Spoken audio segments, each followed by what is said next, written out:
Hello, hello. A little bit early. My dinner. You interrupted my dinner. Huh. I didn't think it would work. Usually you have to do this a couple times before it actually goes live. Alrighty.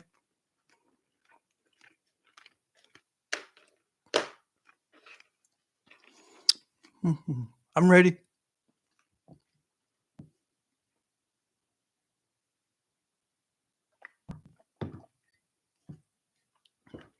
So, introductions before everyone gets here.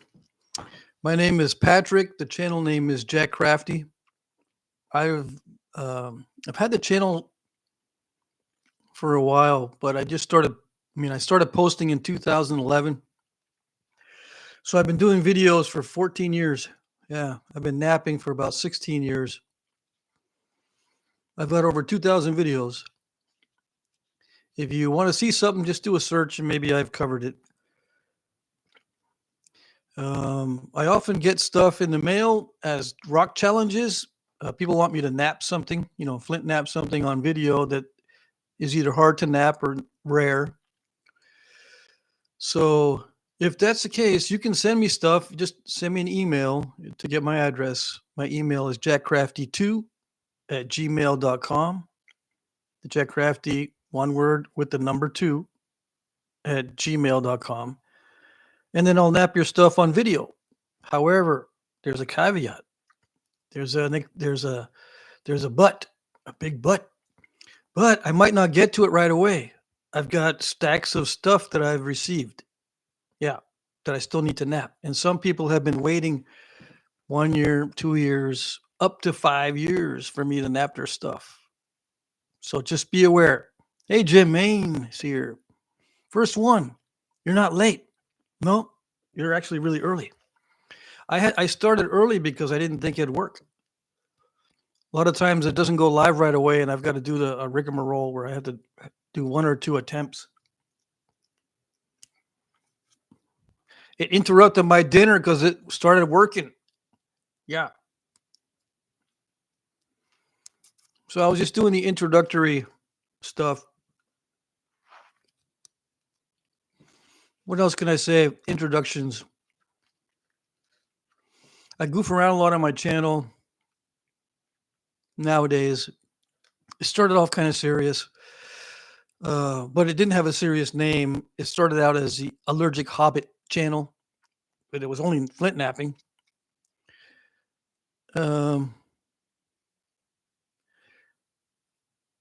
It started out as Allergic Hobbit, but then I changed it to Jack Crafty to be a little bit more serious. Turns out I'm not serious. Jim says, how was the purple glass? Okay, I've got the purple glass right here, just in case someone asks me about it. It actually naps really well. Yeah. I had forgotten. Haven't gotten to watch it. Hey, Sal's here. What's up? Yeah, the purple glass, that plate. That's what I was going to look up. Who sent it to me? It's either Alan Cole or Mike Mason. I don't think. Let's see. I forget who sent it to me. Who sent me the purple glass and who sent me the cigars? I'm mixed up. Let me look. I forget. I gotta look at my own video to remember. Mike Mason sent me the purple glass. All right, thank you, Mike. And the package, Alan Cole's package contained the cigars. Yeah. Okay, so thank you very much. These are actually good. I started one earlier. This is the smaller diameter one. It's actually really good. This is awesome stuff. Yeah. I'm used to smoking the cheap stuff because it doesn't bother me too much. That tastes a lot better than the cheap stuff. Chris is here. Nice. I'm early tonight. Yeah, it's good to be early. Yeah, the way I roll is I'm really usually really early or really late. Yeah. In order for me to be exactly on time, I got to sit there and twiddle my thumbs for a while. and have to arrive early and just sit around and then show up perfectly on time. I did that for years at one of my jobs because they didn't want me to come in too early, that kind of thing. So I just sit there in the parking lot for a while. And even then, sometimes something would happen like, oh dang, um, something with the car or something, right? Maybe I heard a weird noise and I had to check it out, and then I'm a couple minutes late. Stuff like that. Ed Gould is here. Evening, Friday Night Live. Yes, yes. You know that feeling, yeah. It's the ADHD. For some reason, if I have something to do, especially an appointment, I have to make the appointment or do it really early. So I'm not spending the whole day anticipating the appointment. Yeah. What was my job? I was a draftsman for many years. Uh, Computer aided drafting. I did that on and off for 14 years. I mean, it lasted longer than 14 years because I had intermittent periods where I wasn't working. I was a stay-at-home dad every now and then go back to work. But yeah, I was a computer-aided draftsman. In my last job, I was in the engineer slot. I went from the draftsman in the company to the engineer that was working in the shop area. Okay, so I have some college engineering background. I have college credit in engineering, but I didn't graduate from college. I went to the University of Texas at Austin School of Engineering for 4.5 years and dropped out. Yeah, couldn't stand it. Yeah, it was not a fun time. Some people go to college to party and they pass all their classes. If I partied even one night, it would set me back a little bit during my classes.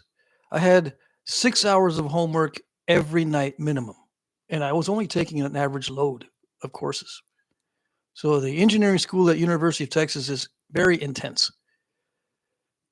I liked it as long as I could spend time actually learning what was in the books. But it was like a contest. How hard can they make it for you? And the professors would compete. It seemed to make it who can make it the hardest on you, so that they weed you out. Because there are a lot of people that get into the program, but very few graduate from it. Let's see. Alan Cole says he's late. He's not late. So let's see. Yeah, Alan, the cigars are awesome. Yeah, I was testing this one out earlier. This is the smaller diameter one. Yeah, it's not lit right now, but it's really good. Yeah, better than mine. Better than ones that I bought that I spent money on. So these are really good. And they smell great too. Yeah. They're not good for you, but they smell good.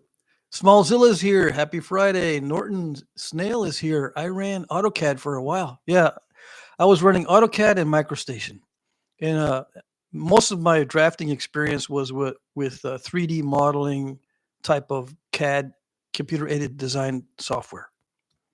I worked in architecture, semiconductor, and oil field drawings.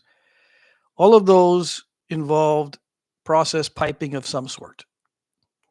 Electrical conduit, HVAC, cooling systems. And when in the oil field, it was, processing of oil, lease automatic transfer units, the measuring of the oil as it comes off the rigs and stuff. It was all equipment drawings. And with architecture, it was, they put me on elevations. So I had to detail, where the windows were placed, what's on the walls, the wall coverings, what was in the walls themselves, how they were constructed, the sheathing on the inside, sheathing on the outside, the materials used, insulation values, where the plumbing was supposed to go, elevations in architecture, but the other things were all process piping. The hardest job that I had was working for AMD, Advanced Micro Devices, with their machinery, their processor, their machinery that was in the clean rooms up on the third floor. And these factories where they make microchips, there's 3 floors. There's the bottom floor, middle, and the top floor. The bottom floor is where all the basic equipment is that supports the machineries up on top. The middle floor is mostly empty. And what it is they have a big filtration system on the middle floor that sucks the air away from the top floor down through the floor. In a clean room, the floor is perforated, so the air gets sucked down in, filtered through intense filtration, and pumped back up into the top floor again. But the process piping goes through, and all the conduit, that kind of stuff for the electrical systems goes through the second floor. So my job was to make sure that the equipment at the bottom had drawings that detailed how that equipment was connected to the machinery up top. That was the hardest job I had. I did that for like 4 years, 3 years. Back when Advanced Micro Devices was competing with Intel, intense competition. Jesse is here. Alan, great box or care package. Yeah. Sal says, my brother partied all the time at college and flunked out his 3rd year.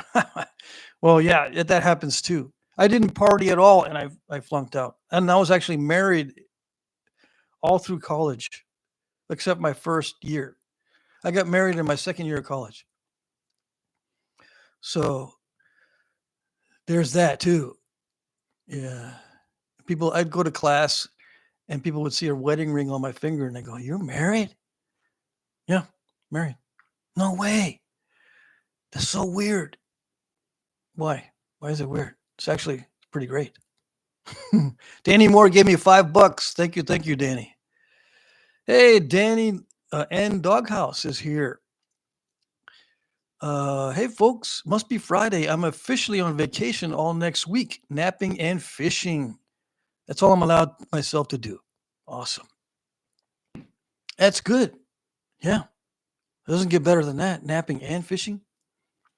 You can be fishing while you're napping and napping while you're fishing.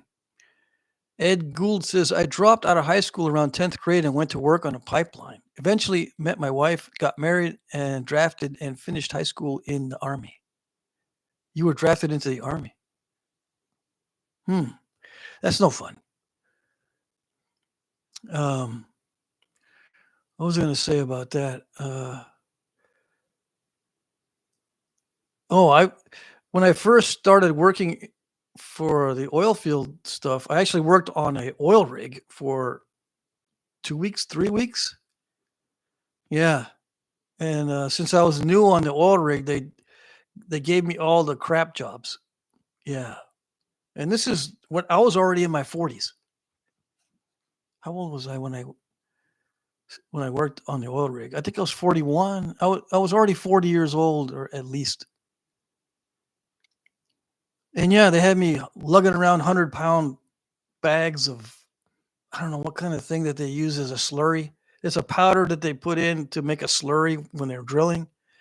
They had me lugging around 100-pound bags of that stuff and moving equipment around the oil field and pipe and hoses and all kinds of stupid stuff. And then they finally put me on the platform where they were drilling. So, okay, here you go. What? Yeah, get in there. See what he's doing? It's not so bad. Just do it. Swap out. See how you do. Okay. A guy 20 years younger than me. Anyway, I would have worked there longer, except the other company called me and says, okay, we need a draftsman. Come on over. Whew, thank you very much. Thank you. I'm dying every night. I'm so sore. Yeah. Let's see. Smallzilla says, question, Patrick, which projectile point styles do you think are often reimagined and reinterpreted in a manner that removes their original form and intentions? Do I think are often reimagined and reinterpreted? Well, the easiest one there is a Dalton. Yeah. Removes their original form and intentions. Well, that's a difficult one because Dalton is after the paleo stuff, after the fluted Folsoms and fluted Clovis points and stuff like that. I do think fundamentally the Clovis was more of a knife than a projectile point, and the Dalton is more of a projectile than a knife. So that's the easiest one for me to suggest. Now there were probably lots of other ones, especially when the transition happened between the atlatl and the bow, or atlatl darts and arrows. There are certain point types that changed or reimagined from a previous style to serve a different function. When you go from atlatl dart to arrow, that happens quite a bit. Yeah. Sometimes the form doesn't change all that much though, but there are some that the form changed a lot. Yeah. But it still has remnants of the past, like arrow points that have little notches in the middle of the base. That third notch, has two side notches on some of these arrow points and then one notch in the base. What is the notch in the base for? It's basically useless on something that small, but I think it's a holdover from a previous style where it had more of a use. Let's see. Mike Mason says, it wasn't fair for me to do that to that glass. It didn't want to be a point, but yeah. See, this is the purple glass. It napped really well. In case you didn't hear it earlier, this naps really well. I was surprised. I was figuring that the glass would be highly tempered and break up into little chunks, but no, it is tempered. You can tell it's tempered glass because it's really hard, right? And when I pressure flake it, the pressure flaker slips a lot, so that gives you an indication how hard it is. But it's not that brittle. The flakes actually run on it, and I was able to remove the surface, the irregular surface contour of the original plate. Yeah, so I got it. It doesn't even have to be that thin to remove that original contour. Yeah, and I'm going to make an Ishii point replica as close as I can get it and offer it in the auction.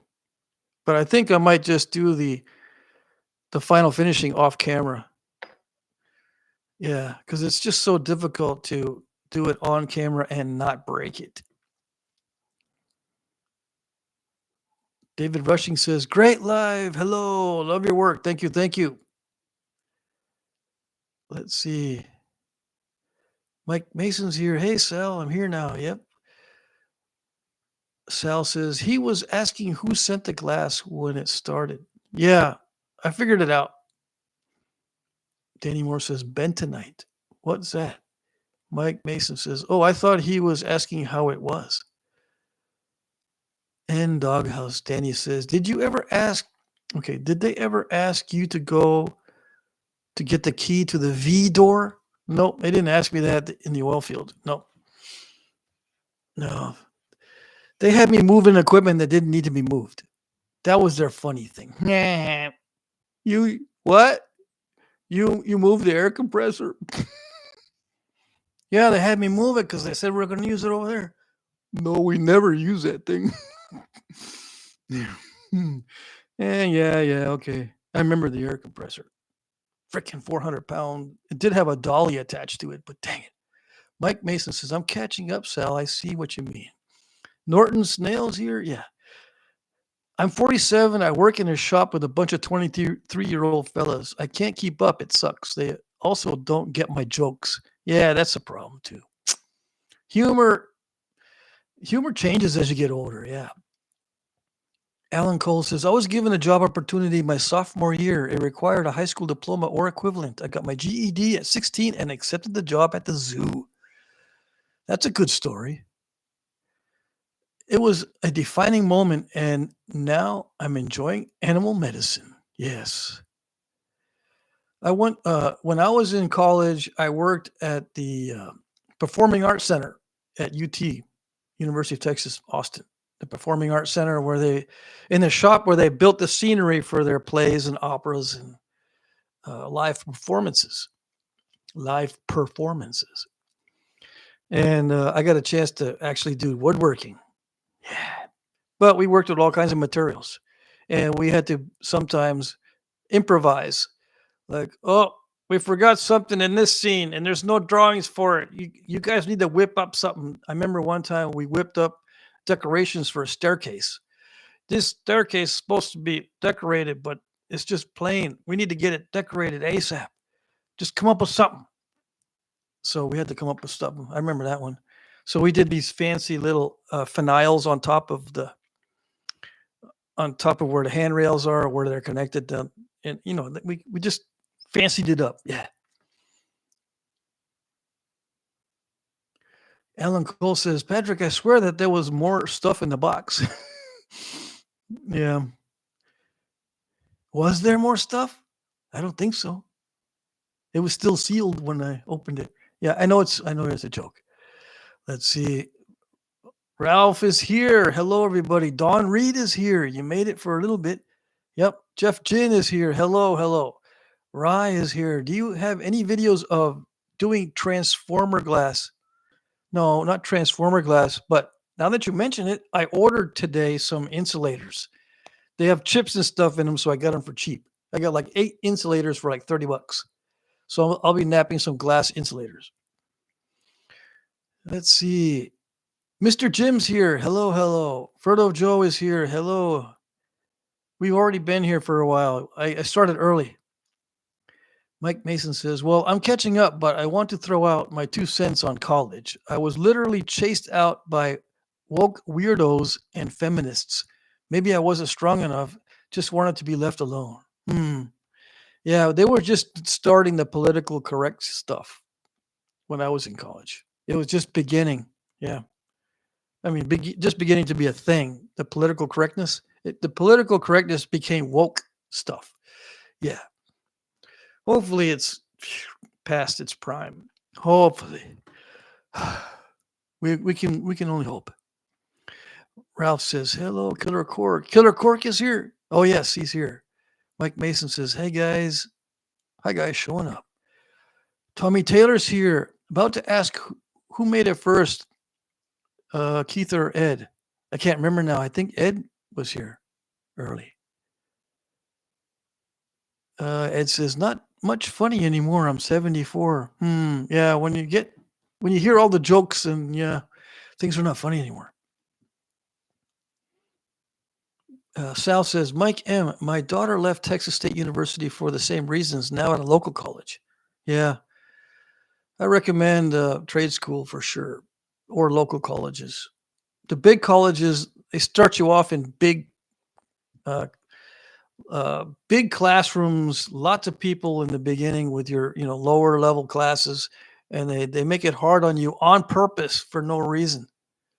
Yeah, it's not a good deal. And you end up paying through the nose. I still have student loan debt. Ferdo Joe is, let's see, my ex-wife sent me a nasty email, said I was a college dropout. I have over 100 credits, and for 350 to Ithaca College, I could get a fire engineer's degree. Why I'm retired firefighter? Why? I'm retired firefighter and land surveyor. I see. Yeah, I have over 120 hours of college. But I still need, if I go back, I would need 2 or 3 more years to go because I would have to change my major away from engineering. Although I can do on online now. I can do an online degree program in engineering. If I want to go civil engineering, that's the closest one to what I was doing before. I was doing architectural engineering before. If I go into civil engineering, it still requires 2 more years, but I can get a bachelor's in 2 years if I wanted to. More student loans, I suppose. Sal, I was in Kaskaskia in southern Illinois. Ross Wellman says, "Hey Patrick, another PGA shirt. Yeah, you taking up a game or another shirt on sale? This is yeah, they were on sale. All these PGA shirts were on sale. I bought 3 of them. Yeah, they were a good price. I think they were less than $10 each. I looked at the price down below. They put a little stamp over the top of the real price. They sneak up underneath the $36 a shirt. So yeah, it was a good deal. Let's see. Dal, I can't believe that's happening in Texas, Houston, man. Jesse says, my Clovis preform came out amazing, but the Keokuk was non-heat treat and couldn't get the flutes to run very far. Can't wait to try top end stone. Yeah. Good quality stone is hard to beat. Let's see. No funny gay jokes. We don't want no gay jokes. All right, Ed. Thanks. Killer Cork says, hey, Ralph, Mike Mason, Alan, Brennan. Yeah, say hi to everybody. Mike Mason says, the point I sent you, Patrick, looks bigger in your hands than mine. Yeah, my hands are small. I'm 5'8". I'm a hobbit, basically. That's why I called my channel Allergic Hobbit, because I have serious allergies and I'm small. Yeah. The point I sent you. And when I was in the Army National Guard and I got recommended for officer candidate school, I said, yeah, I'll go. I went and I got accepted to officer candidate school. And I'm like one of the shortest guys there. You know what happens to what happens to the short guys in Army training? Yeah. Let's see. Who can we get to carry the M60? Oh, him. Who? I can't see him. Yeah, that guy way down there. We're going to get him to carry it. So there I go. I'm carrying the M60 everywhere I go. I wish I could read your name. It's in Japanese or something. Hello, Japanese name. Hello. Even though I'm Japanese, I admire you for continuing to broadcast with such energy. Thank you. Yeah. I actually enjoy the live streams. Yeah. I don't know why. Maybe that's a lot easier than napping. That's why. Jesse says, Sal, how you feeling, man? Your tooth's healing up? Yeah, tell us how your tooth is going. How it's healing and stuff. Texas State is just south of Austin, like 10 minutes. So basically Austin. That's why Austin is kind of Texas's armpit. Yeah. See, I had one daughter graduate from Texas A&M, and the other one's going to Blinn College, which is a 2-year. And I could have gone to Texas A&M, but I started at Pan American University in South Texas, and it became affiliated with the University of Texas at Austin. So it was easier for me to transfer to UT Austin with all the courses and everything because they became affiliated. It was a direct transfer, no problem with paperwork or nothing. So if I were to go to A&M, they would have to go through and look at all the little courses and see maybe I didn't get credit for that or this, and it costs more. I said, no. At that time, see, I was in college and I started in 87. At that time, you could actually pay for college with a full-time job.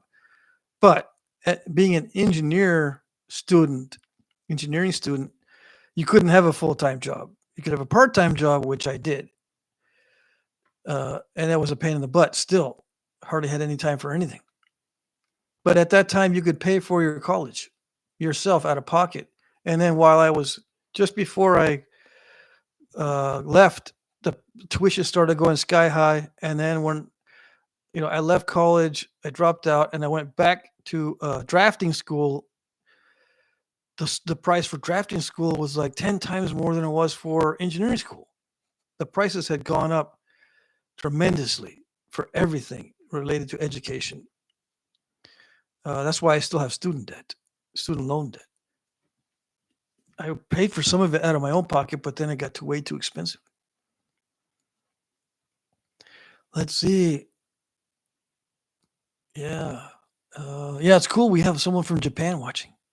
Mr. Crazy is here. Don't forget to like the live stream. Yeah.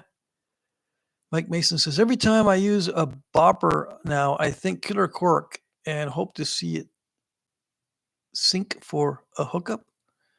What? Let's see. Keith Ricketts. What the heck? I'm late again. Yep. Ed beat you this time, Keith. Danny Collins is here. Hey, everybody. He says hello to everybody. Let's see here. I need to go back and see what I miss. Smallzilla says, I should try my hand at a joke. You know, waterboarding at Guantanamo Bay sounds pretty fun if you don't know what either of those things are. Yeah. Let's see. Alan Cole says, time may be a great healer, but it's also a lousy beautician. Oh, yeah. Mike Mason says, Patrick in the military screaming, watch your knees, boys, as he fires after round full blast. Round after round. Oh, yeah. No, the favorite trick was the training instructors. They would say, okay, one of you guys is wounded. Right. We got to get the stretcher made. And then who's going to carry his equipment? Oh, him. Hey, guess who got to carry the equipment? So double rucksack for me whenever someone got wounded. Yeah. That's what they do to you if you stand out or stand short. Yeah. Yeah, they don't play favorites. No, they don't have to take any pity on you. It's the opposite. All right. So Dawn Reed says you should get a map and put a tag in it where everybody's at. Yeah, that'd be nice. That'd be cool. Put a map back here and then put a tag on where everyone's at. Yeah, by state. I don't want to reveal the exact locations. My friend's daughter is at A&M, and boy, it's expensive. Yeah, it's expensive these days. For sure. Mr. Jim says, Pat, I've been watching you for months. Ready to start breaking up spalls for heat treatment. What is a good tool for busting up larger pieces? 3-pound sledge. Yep. You just get them at Harbor Freight. Get the cheap 3-pound little sledgehammer. Keith says, okay, I'm here now. Smack that like button or I'm going to release the hounds. Yep. Better watch out for Keith here. He's going to release the hounds for sure. Let's see here. Mike Mason says, okay, so I just caught up. I want to tell Patrick about the true cost of the pelts. It's a lifetime payment. My uncle who gave them to me asked only one thing. See, he is phobic for mice. What does that mean? What? He's going to tell me what it means, and then I'll forget what he's referring to down below. Yeah. Let me try to catch up here. A little boy asked his father, Daddy, how much does it cost to get married? Father replied, I don't know, son. I'm still paying. You know, that's right. That's too true. That's almost not funny. Ferdo Joe says, hey, Don, will you be at Letchworth this year? Robbie Bobby is here. Hello. Mr. Crazy says, hey, Danny, I got your root beer Dalton today. It's a beautiful point, and I couldn't be happier. Awesome. Mike Mason says, so I send them pics of them from work. My dad described it as funny, but my word will be good. He's glad to give them. I ain't allowed to send mice pics anymore. Okay. All right. I believe you. Whatever that means. I'm trying to figure it out. Why does Keith need a hanky? Let's see here. Saskatchewan Adventures is here. Friday Night Live. Fantastic. Hello from Saskatchewan. Hello. See, it's already dark here. I bet you it's dark in Saskatchewan too, right? Yeah. Mike Mason says, I do have a question about your napping the purple ishi. Okay. I noticed you picked a pointy ishi stick. Was that strategy? I used a rounded tip. Uh, yeah. On glass, I like to sharpen up the ishi stick or the pressure flaker. Yeah. But um, it depends on the glass. See, this particular glass is very tough. Uh, so the large rounded point was slipping. Hey, Jesse, $10. Thank you very much. Super chat. Thank you. Thank you. And so a finer point on the pressure flaker was working a little bit better as far as being able to push off a flake. Yeah, the rounded one was kind of slipping. Let's see. Where am I here? Tommy Taylor says, with viewers from UK, Spain, and Japan, it needs to be a world map. Yeah, I need to get a world map, or I can get my globe. But I can't put text in this globe. Yeah, it's too solid. I should get a globe that's not solid, or make one out of paper mache. That way I can put text in it. Yeah. I guess my grandmother lost her baby. Bad news. My granddaughter lost her baby. Ed Gould. That's not good. Oh yeah. My grandson was born on April 15th, 3 days ago. Healthy and good. 8 pounds and 21 inches long. Yes, yes. Awesome. It was a good day. It was that April 15th, tax day. Yeah. There's no way I'm going to forget that.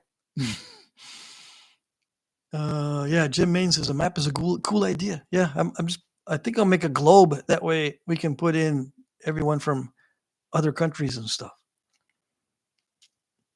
Because, well, I suppose if the map is a world map, I can still do that. But it's hard to get, well, we'll see. It's hard to get it all to fit and with text in it. So we'll see. I think I'm going to get a world map. Yeah, that's good. What do you call cheese that isn't yours? Nacho cheese. I know that already. I didn't even have to look. Brennan's here. Sorry to hear that, Ed. Or maybe I announced Brennan already. Yeah.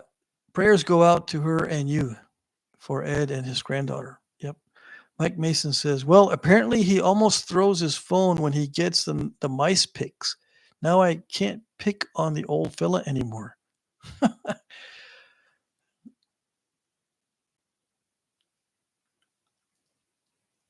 Let's see. Mike says, that point looks so good with the signs light showing through, at least at this end.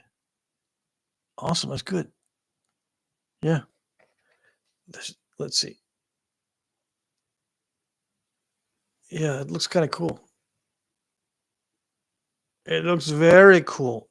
Yeah, it looks awesome and fantastic, wonderful and tremendous. Yeah, let's see. Ed Gould says it wasn't meant to be yet for, I guess, his granddaughter. Yeah, sorry to hear that, Ed. Let's see, Brian Olson's here. Yay, comments are on my TV now. Good.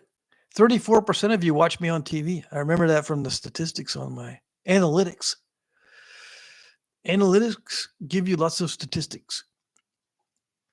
I saw a cool video, says Jesse, putting the copper wire on one end in the vise, the other end in the drill, and twist it. Oh, yeah. I guess it makes the copper rods for napping more durable. Yeah, it hardens up the copper when you twist it. But instead of going through that trouble, I just use steel nails. Yeah, congratulations, Grand Nappy Patrick. Yep, I'm a Grand Nappy now. Yep. Frodo Joe says, my mom is 94 today, still kicking too, and driving and cooking, and she's doing everything? Man. Yeah, she's driving and cooking and bitching. Yeah. Let's see here. Ed Gould says, family's all coming here and on Sunday. It'll be raining inside. Yeah. Yep. I know what you mean. Peter Cohn is here. Yay, I got in on the stream. Been napping today. Good. Don Reed says, Frodo Joe, there is another small nap-in in June that's in Pennsylvania called the Bald Eagle nap-in. Yeah. Alan Cole says, how does a penguin build its house? It glues it together. Yeah, but igloos are north, not south. It doesn't matter. It's a joke. Okay. Yeah. I think I'm caught up with the chat. Okay, good. That was starting to get on my nerves. When I can't keep up with the chat, it gives me anxiety. Yeah. I'm keep thinking I got to check the auction, but it's not Monday. It's Friday. It's only Friday. Yeah. Laugh it up, guys. Laugh it up in the chat. I don't know what's going on. Let me check something real quick. I want to see. I want to see how the videos are doing. I'm going to do a part 2 on the, should I do a part 2 and show you how do I nap the Ishii point? If I do, it'll have to be thick. I won't be able to thin it down anymore. And I think I'm going to make another pressure flake or 2.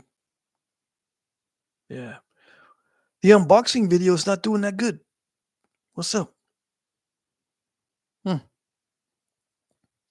Usually I get a lot of views on the unboxing, more views than a regular video. I get more likes for the unboxings per view. Tommy Taylor, $10. Thank you very much. What else did I miss?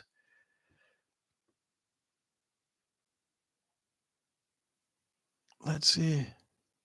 Jesse says, dude, your last rock puppet cracked me up. Yeah, when I do a good spall, I like to make a little voice. Frodo Joe says, Dawn, I was going to Flint Ridge, but I didn't. I want to drive 8 hours. I didn't want to drive 8 hours. It's 4 hours to Letchworth. I see. Peter Collins says, it was weird. Hadn't napped in a year and started again this week, getting better results than when I'd stopped. Awesome. Just like Dawn says, just like the bidding, check it early and often. Yeah. But yeah. There's no bidding tonight. That's Monday. Monday is when I check the auction and check the bids on the live stream. The lighting is weird tonight. I have all the lights on, all the lights close by in the house, and it's still weird. You would think it'd be bright. I need something right in my face, but then it's, I don't know. I don't know what to do. Either it's not enough or too much. Anyways, unboxing videos are great. So are receiving them. Oh, yes. I agree, Sal. Yes. I still got to nap more from your box. You've got some good amoeba chert in there still. Mike Mason says, I wouldn't mind learning more about the Ishii point. Okay. I wouldn't mind learning more about it either. Sal, I agree the unboxing vids are super cool. Yeah. Let's see. The one in your face should be further away. Yeah, I tried that too. Should I put that like this? And then if I do this, it looks like an interrogation. Yeah. And it's not even fully in my face. How about that? It reduces the weird effect, like the Matrix effect, but it's still there. It just looks like I'm being interrogated now. Yeah. So, yeah, it's better on my eyes too. I'm like, I have sensitivity to stimuli. Gives me anxiety.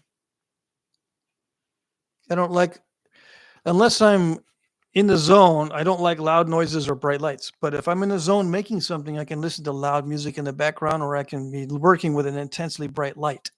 It's weird. But if I'm trying to relax, it's annoying. I'm trying to relax on the Friday live stream because it's supposed to be chaos. Yeah. Whatever you want to talk about. Let's see. Ralph says unboxing videos. Yes, please. Yep.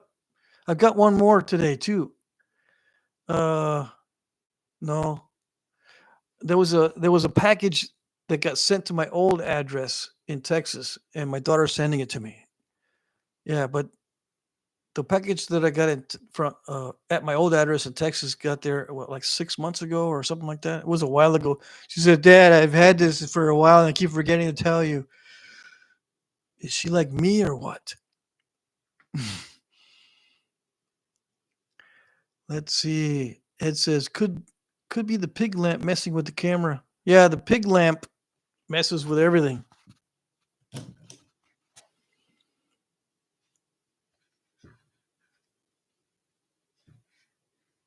Yeah, lighting never works well for me. I like the pig lamp. Yeah, yeah. Let's see. Let's get it better in focus. Yeah. What am I gonna do? I can push it farther away and get everything in frame. Push the computer. See, I'm using the computer's camera, which is probably one of the problems. I should just buy that DSLR camera that I have in my save for later box on Amazon. I have a DSLR camera saved for later so I can buy it easily, but I never pushed the buy button on that sucker. Let's see. Dawn says, I go every year to the Pennsylvania one. Nice and quiet, not many people. Yeah, it's fun to go to those small nap-ins. Yes, it is. Mike Mason says, tell us, Patrick, what were you doing the night December 5th? Yeah, 1993. Why that date? What do you know that I don't know? 1993.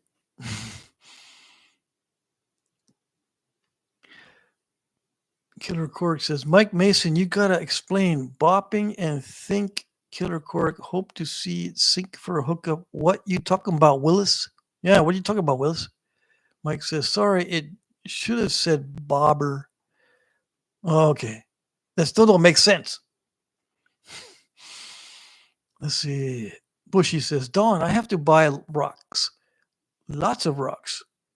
But last year, 3 guys I buy from never showed up. Yeah, sometimes it happens. It happens. The rock sellers don't show up. Sometimes because they're all sold out. Alan says, Adam and Eve were the first ones to ignore the Apple terms and conditions. That's a good one. Don says, should be 2 or 3 rock vendors there. Yeah. Mm-hmm. Mike says, you could say the pig lamp is hogging up the light effects. Yeah, it is. It's hogging everything up. Justin Cornelius, good evening. Good evening. Did you have any issues with the contours in that glass? Yeah, that was the main problem, Justin. The purple glass. The main problems with it was the contours. But luckily, it's a high-grade glass. So I was able to take my time with the flaking and predict to a very good degree where the flakes were going to go. So I could control the reduction. Now, what I did, the main strategy was one side was already flat. One side of the glass was already flat. So I didn't touch that at all in the beginning. So all I had to do was work on the irregular side. And no matter how wonky the edge got, I just remember that it's not going to create a curve. No matter how wonky the edge gets or where I remove a flake, it's never going to get curved as long as I don't touch the flat side. Okay? And then after I finished removing all the weird contours. I flipped it over and then got rid of the flat. Yep. Easy peasy if you just do it by strategy, which sometimes I don't do. I make it hard on myself sometimes. Let's see here. I'm trying to see where I'm at on the chat. I missed a bunch of comments. Peter Cohn says, push the tables closer together. What tables? Alan Cole says, when life gives you melons, you might be dyslexic. I don't get it. Mike says, I don't know, Patrick. What do I know?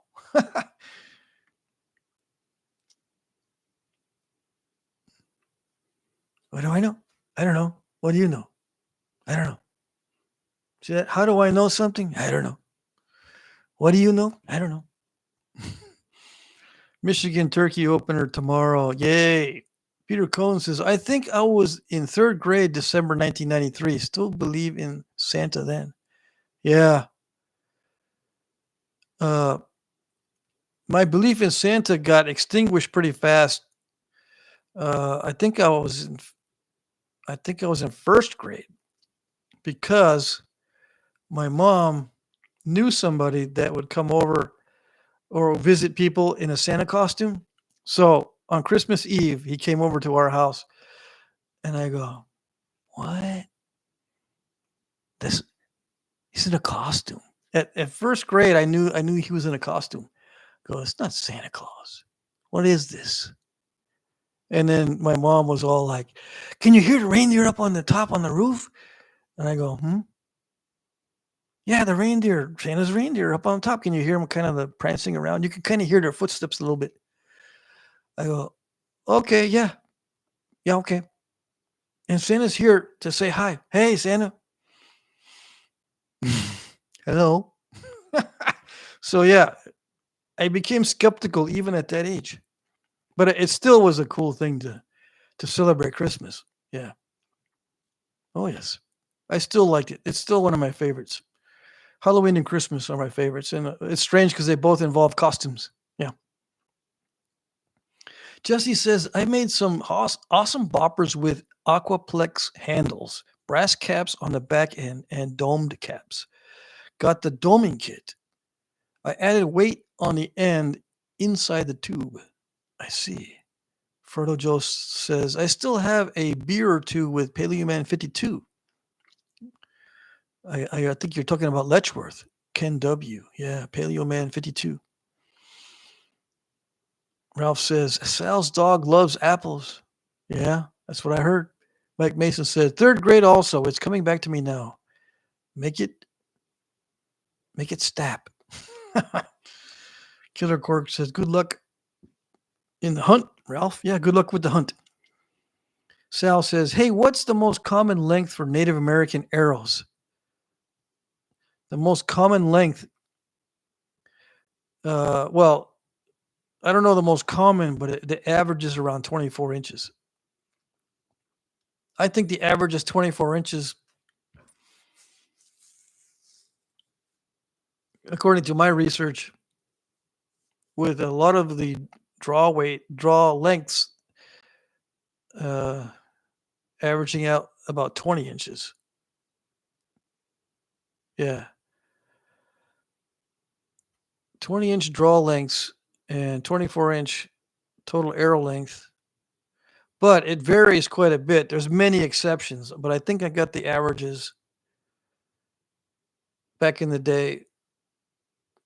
I think it's 20-inch draw for the average Native American bow and a 24-inch length of arrows. Now, keep in mind that a lot of these arrows that were found, a lot of these bows that were found were war bows and war arrows.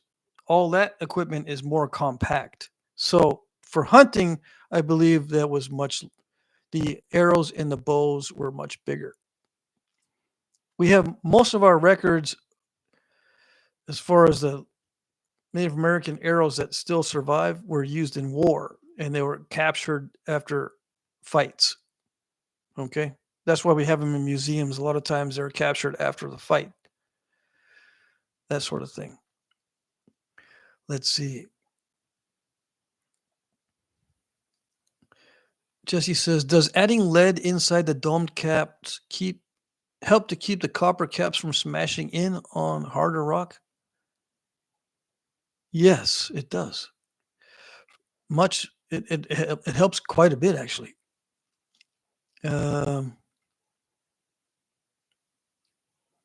Let's see, where am I? Ralph says, I like Santa. Yeah, I do too, actually. Brian says, Pat, what material are you running low on and want more of? Brian Olson. Oh, you have the good quality obsidian. Oh, Brian. I think you have other stuff too. Oh, gosh. Mm-hmm. Hmm. People want me to do more triple flow. So the black butter and triple flow. Yeah. If you have some of that, I'm not sure exactly. Thanks. Thanks for asking. Don Reed says, I have a few of Ken's points. I see. Paleo Man 52, they're talking about. Tommy Taylor says, December 1993, I was already 16 years in building roads. Yeah. In 93, my first daughter was born. Ferdo Joe, Don, he made me a Snyder. Okay, awesome. Mike Mason says, I noticed that strategy. I consider the flat side be napped first, but when I watched you, I understood the groove is where the concavity is. Yeah. Ed Gould says, I bet right around 24. Peter says, I thought a lot of those were okay. I thought a lot of those made more sense than at the point in the video. I don't know. I don't know what that means. Blades and points. Yeah, I see all sizes of arrows. Yeah. The variability is tremendous as far as Native American equipment. So there's not one most common, but you can get averages. Yeah. But like I said, the averages are weighted heavily toward war equipment. We don't know much about their hunting equipment because at the time of European contact, they were using, they ended up using their war equipment for hunting as well. Okay. Let's see. Mike Mason says, I did want to ask too, was the purple stuff hard enough to call a challenge? You looked like a duck on water to me. Yeah, it wasn't that hard. The hardest part was just the contours that I had to get rid of.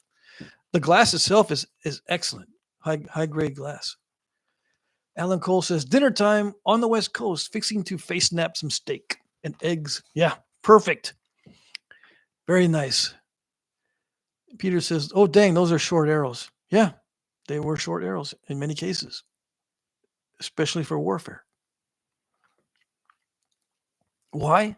So you can carry tons of them. Yeah. Mr. Crazy says, time to work. Have a good night, everybody. All right. We'll see you later, Mr. Crazy. Stay crazy. Mr. Jim, my arrows for my compound are 33 inches with a 31-inch draw. Yeah. But we're talking about the primitive stuff. Yeah, the modern stuff, we use long arrows these days in comparison or by comparison. Mike Mason says, Snyder on the turkey hunt reminds me. I scored a turkey wing today and the licensee G to possess. What is that? Jesse says, bows got smaller after the natives started shooting off horseback, right? Well, they did with the Indians that were using horses. Yeah. But for everyone else, it stayed the same.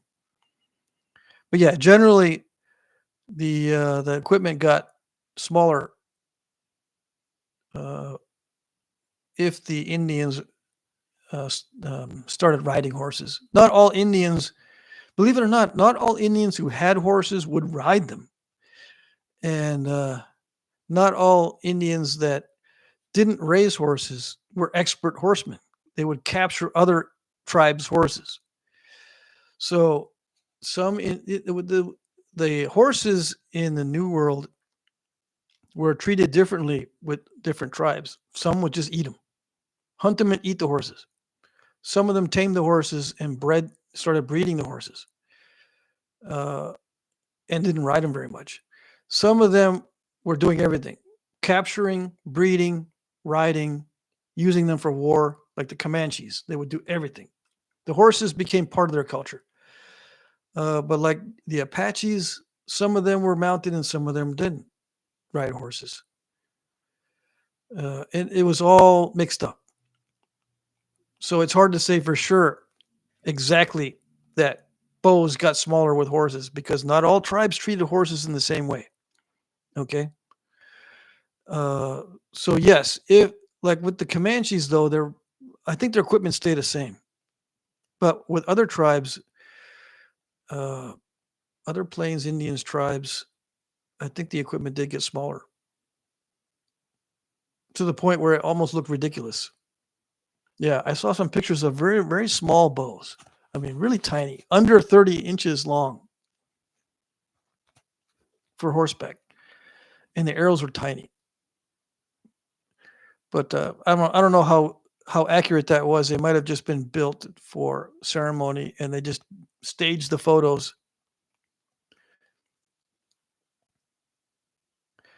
Fertile Joe says, "How many pounds of pull was a native bow?" The average was 40 pounds. According to my research, the average Native American bow draw weight is 40 pounds. And Ishi's bows were no exception. His average is about 40 pounds. Now, of course, they vary.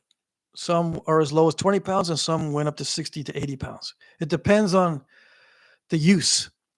Yeah. But the average was 40 pounds, as far as I know. Because they've done tests on not only artifacts, draw weights on the artifact, they strung them up actually. Back in the day when they first started collecting Native American bows in the late 1800s for museums, they actually have data on those bows at that time.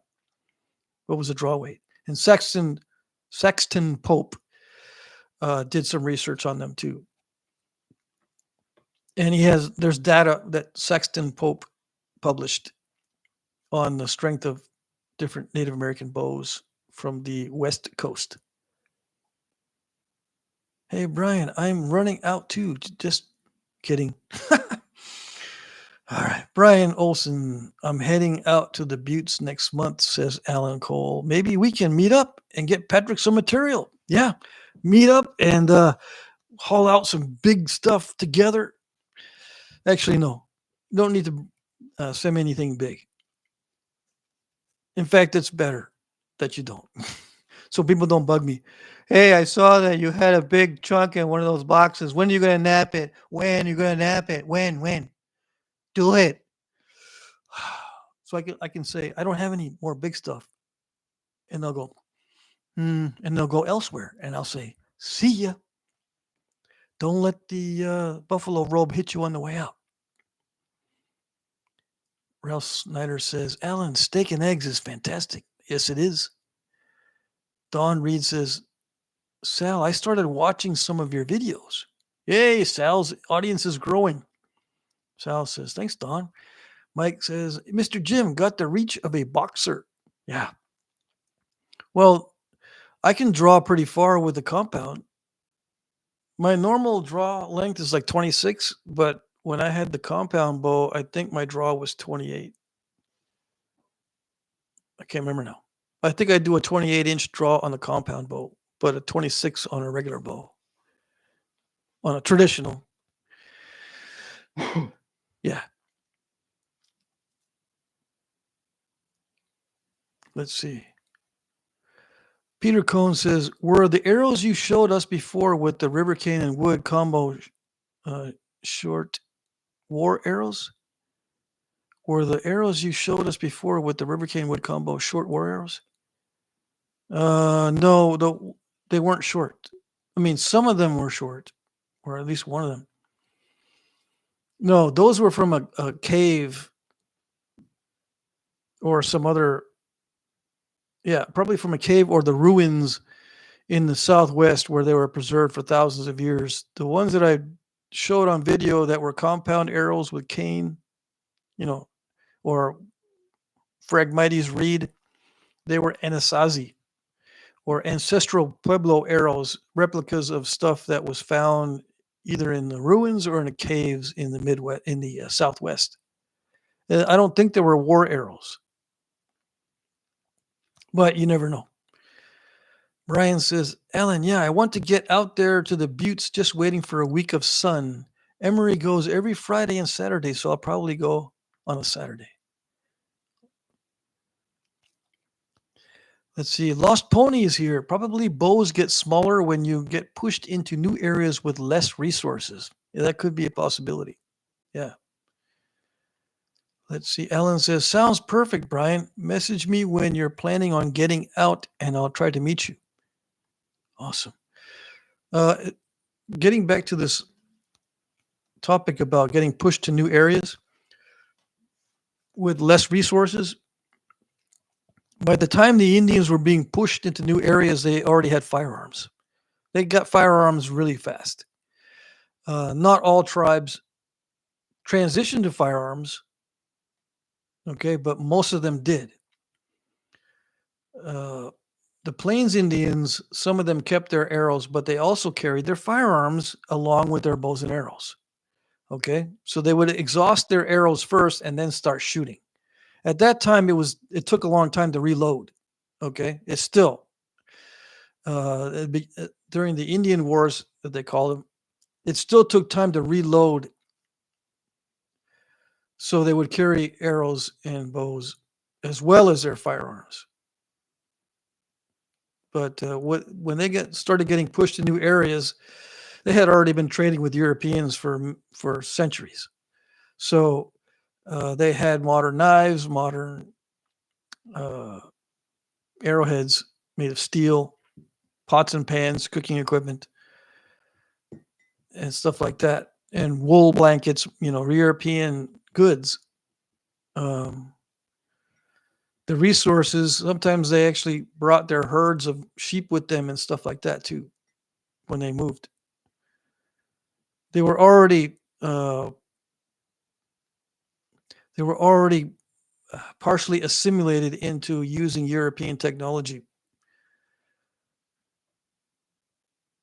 Let's see. So it didn't have much effect on the bows unless you count bows disappearing. That's an effect. Yeah. So Ellen and Brian are good. They might get together to get obsidian over at Glass Buttes. That's awesome. Mike Mason says, I find it interesting the atlatl was the fowling piece of its time in the Aztec world. Anyone could have them, but other weapons were for the warrior class only. I don't know. The research I've done on Aztecs as far as warfare goes, they would use whatever they could get their hands on. Yeah. And warriors were not picky about what weapons they would choose to carry, as far as I know. Same with the Maya. Anything with rocks and sharp was good. Yeah, anything. And you can see it in their art. And with the Maya, they carved it in stone. You can see warriors with atlatls, darts, shields, and bow and arrow all together. And sometimes they had knives that look like this. They will hold them like that. And I don't know if they had wooden handles or stone protrusions with the Maya, but you could see they held their knives like this, and they were wide bladed knives with the Maya. And the Aztec had those short club type weapons, sometimes with spikes, sometimes with stone inserted, and the long macahuitls, which were considered sword like items. All kinds of stuff. I saw one Maya carving where the warrior had like 3 atlatl darts and atlatl something, a weapon like a club on his belt and a shield. So that's a lot of equipment. Let's see. Buzz is here. What's up, folks? Hope everyone's having a beautiful day. Yeah, but the day's over now. It's nighttime here. So it's a beautiful night now. Peter says, what were the 20-pound bows used for? I don't know. There have been tests on the small bows, and some of them were very light in weight. Now, what I would use the 20-pound bow for would be to dispatch something in a trap. You know, you don't need a really heavy-duty bow. Like if you trap animals, you just get right up to it and shoot it with an arrow. Especially if the animal is prone to bite you, like a trapped coyote or something like that. You'd shoot it up close. Now, with a coyote, there's other methods of dispatch, but I don't know. You can shoot reptiles like frogs and stuff in the water or fish with a 20-pound bow. There's many uses for a lightweight bow. And you can be a good shot. If you're a good shot, you can be a successful hunter is what I meant to say. With a 20-pound bow. It depends on shot placement. Yeah. Killer Cork says the Comanches were expert horsemen. They would start riding at a very young age. Oh, yes. Smallzilla says, I've seen some folks say that the introduction of notches on points came from the invention of the atlatl, but I feel like this might be incorrect. Your thoughts? Yeah, notches on points it just became a cultural thing in the Americas. It's just a way to heft, and it seemed like a good idea to the Native Americans. There's notches also in the old world on points, but for some reason, Native Americans really liked notching their points, especially as time went on, and notches became not only essential for a lot of their points, but decorative. Yeah.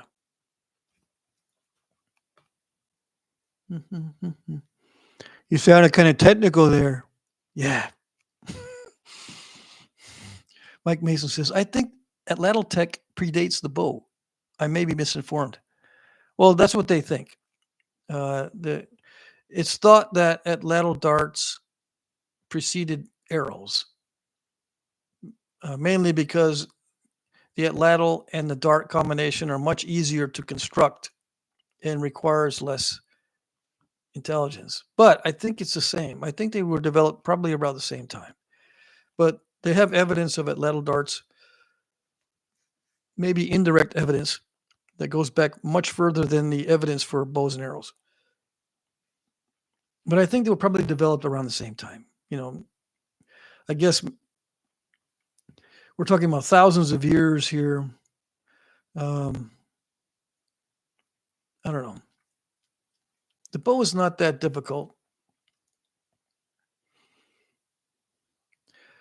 I think the bow came over with the original migrations into the New World.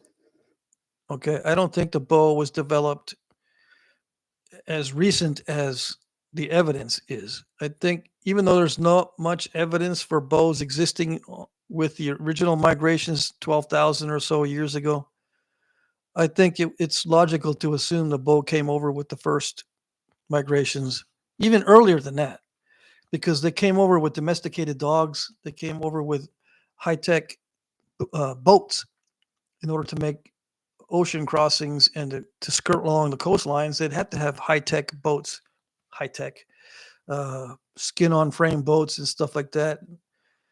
So it would make sense that they would have advanced equipment like bows, I think. Let's see. Jesse says, can't wait to see the point out of that clear, high-grade obsidian you got from Alan. Yeah, me too. I want to see that too.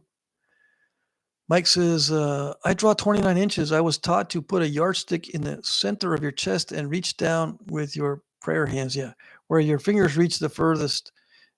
That's your personal draw length. Yeah, I was taught that too. But you know what is the best way to determine your draw length? What length is it that you're most accurate? Yeah. I can't shoot very accurate with a really long maximum draw. Yeah, I can pull the 28, but I'm not that accurate with it. I'm more accurate with a shorter draw, but not too short because then it becomes too weird. So the best draw for you is the one that you're most accurate with. That's how I determine it. After messing with bows and arrows for many years. Blades and Points, Sal says, I'm going to call in a welfare check on Mike Tufts. Are you okay, Mike Tufts? You okay? You're doing all right? Brendan says, bows are only 1,200 to 1,500 at Lattle, way older. Yeah, that's what they're thinking. Yeah. The regurgitarians, they say that the Atlatl is way older. But, you know, you always take that kind of stuff with a grain of salt. Ralph Snyder says, yes, the Comanches are talented people with horses. Oh, yeah. They even develop their own breeds. Mike Mason says, if the Atlatl is why the Notch's Smallzilla is still correct with that info. Well, no, I think it's just a cultural thing. I don't think it has anything to do with the Atlatls or darts or whatever.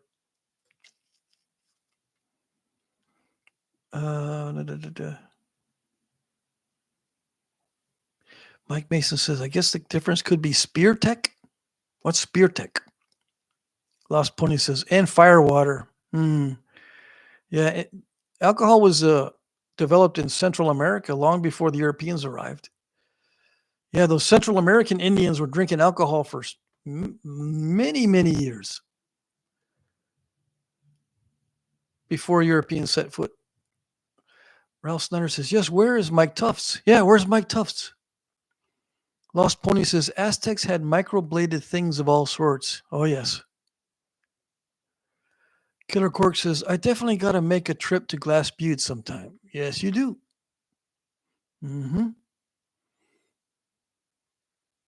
Mike Mason says, I don't think Neanderthal used Atlatl, but it would be hard to say what they did. They are attributed for throwing spears, as far as I know, but no thrower. Yeah, well, Neanderthals were built stronger too. So the theory there is that they were using techniques that didn't involve projectiles. That's the theory. We don't know for sure. Who knows? Maybe the Neanderthals were expert slingers. They used slings, right? Have they found slings with Neanderthal remains? Or sling stones?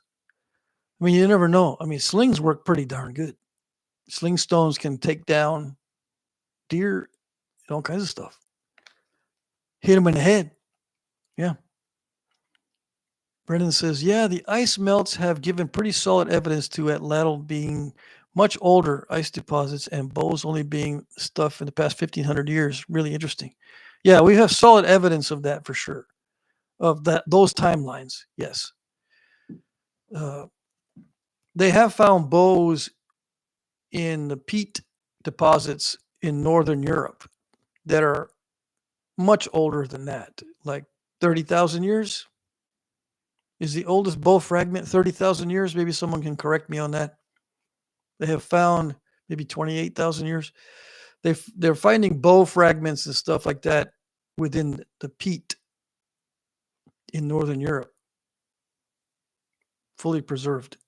Not fully, but still preserved in the peat moss deposits.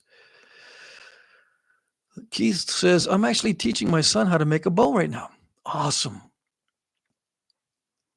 Mr. Jim says, I've been busting up spalls with 3-pound sledge. I think I need to find a new hobby. Andrew's here. Hey, I made a breakdown bow out of PVC pipe for $30. Nice. Can't beat that. Cheap is good. Cheap's my favorite. Let's see. Brennan says, pretty solid evidence is a pretty solid ice pun, by the way. Yeah, pretty solid evidence in the ice. Solid ice. One thing that I'll try to catch up with the chat first. Alan says, the clear peach pit obsidian is a smoky copper color with some copper speckles inside. Must hold it at the right angle with bright light. Okay. I'll remember that. I'll try to remember that. Okay. Copper speckles in the peach pit obsidian. Okay. Sal says, IC43? What is that? Mike Mason says, spearhead technology. Would a non-throwing spear have barbs? Well, yeah. Keep in mind that barbs have two purposes. One, it causes more bleeding, yes, on the way out. But a barb can actually be incidental when you put notches into the base to create a stem. Okay, you don't have to eliminate the edge to put the stem in. As long as your notching is good, you can preserve the long edge on your blade. You know what I mean? Like, say if I want to put a stem on this, it'd be a waste of material to just eliminate part of the edge, on both sides and constrict it. It would save more of this edge if you could just notch it. You could still save a lot of this edge, so it can be used for cutting or slicing on the way in. And the barbs are just incidental. And I think a lot of the barbs are incidental when you take a look at how sharp the tips of the barbs are. Some of them are dull. On artifacts, you go like this to the barb, especially on big items. That's dull. It actually feels like they've ground it down somehow. So maybe it could, if you grind down the barb and make it dull, the point will stick in and stay in. But I think it's just incidental in many cases. Yeah. And it would be used, yes, on throwing spears, even with barbs.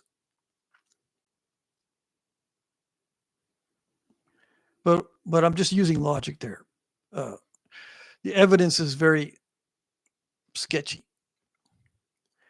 Doc V73, sorry I'm late, but I'm here. You can start the show now. Okay, let's start. It's you're an hour late. Yeah, we've already been chatting for over an hour. Okay, I'll start then. Peter Cohn says, but the Central Americans only had fermented alcohol, not distilled. That was a real kicker. Yeah, they didn't distill it. You're right about that one. But they were drinking it though. They were getting stoned. Yeah. Mike Mason says, judging from Neanderthal bones, they were freaking rodeo rock stars and ate the ox they choked out. Yeah. Neanderthals were built strongly built with heavy bones. Yes. And big eyebrow ridges, large faces, strong jawbones, and you could tell the jaw muscles were also very strong. So they must have been eating stuff that was hard to chew as well. Doc 73 says, Keith, your punishment for being late is you have to hit the like button. Yeah. Sal says, Mike M., we still have wandering in Texas. We still have wandering in Texas. Neanderthals? Yeah. I think I know what that means. Slings were very effective against the Nephilim, says Alan Cole. Yep. Sure, I'll agree with that. Keith says, my dad used to call me and my brother Neanderthals. Yeah. Luckily, no one called me that because I wouldn't have known what they're talking about. Buzz says, no hair on my knuckle gragger. My nickname is Bush Ape. I think you misspelled some stuff in there, Buzz. I can accept that spearhead concept, says Mike. Okay, cool. Good. That lets me know I'm not just rambling. Maybe it has an effect. Hey, Miguel is here. Just passed by to say hello to everybody. A friend of mine is going to bring me a flint nodule from England. Hope Hoping my practice with floor tile pays off. Greetings, Patrick. Greetings, Miguel. Yeah, good luck with that, Flint. You're going to like it. Let's see. Yeah, good luck with that. Doc V says the oldest evidence of bow use is from arrow-sized points, around 70,000 years old. The oldest proof is bow and arrow fragments around 27,000 years old. I don't remember 100% where each of those was found.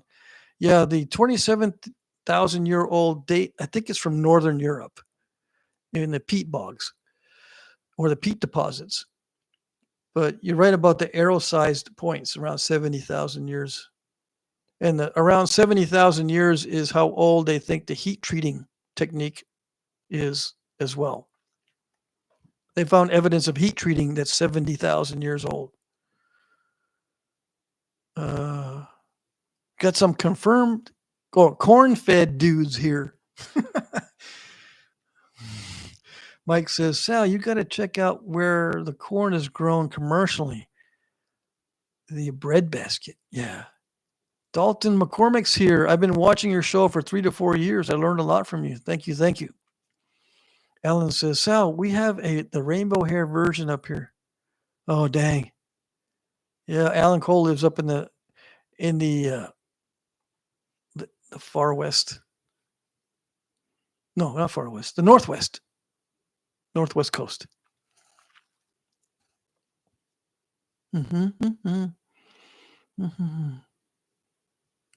Mike Mesa says, Duck 73, do you remember how they were dated? Yeah, we use carbon dating for all those.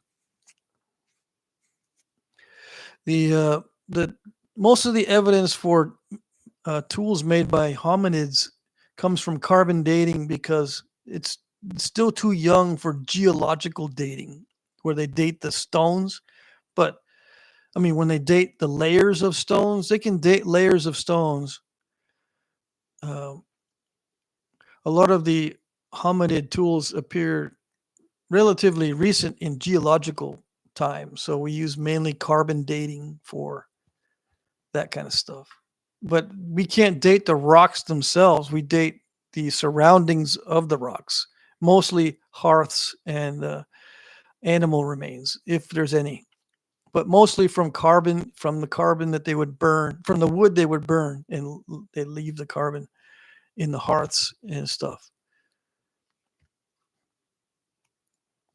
Ooh, lots of chat.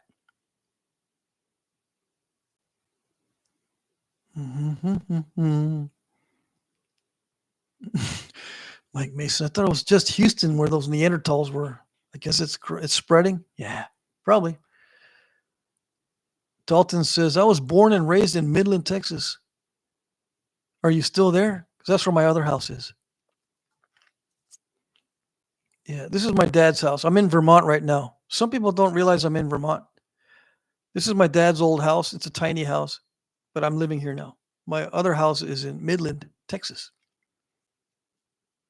And I lived there for many years. Brennan says, look up that stuff about the bows found in the bogs, Patrick. All I'll say, you will find it interesting. Yeah, I've looked it up before. Forgot most of it, but yeah. Mike Mason says, I don't engender for sure, but I've read the scientific papers, says Doc V, which were peer-reviewed, not just articles. I've also read very long, really boring papers on heat treating in Africa. Yeah, I read a paper or two on the heat treating in Africa. But yeah, it's hard to tell sometimes which ones are peer-reviewed and which one aren't. And they don't seem to have much difference. Except the peer-reviewed ones have a lot of lingo. They're not written for the average person.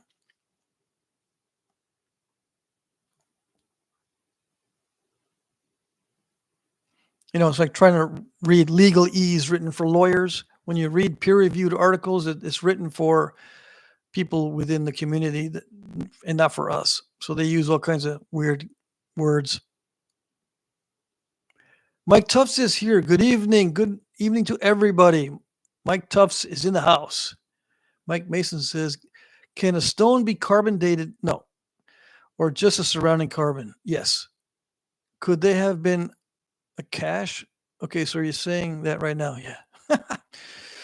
Let's see. Tommy Taylor says, Sal, you may have to do a welfare check on Ask for Corn also. Haven't seen him tonight. Yeah, Ask for Corn's not here. Alan Cole says, how do you make holy water? You boil the hell out of it.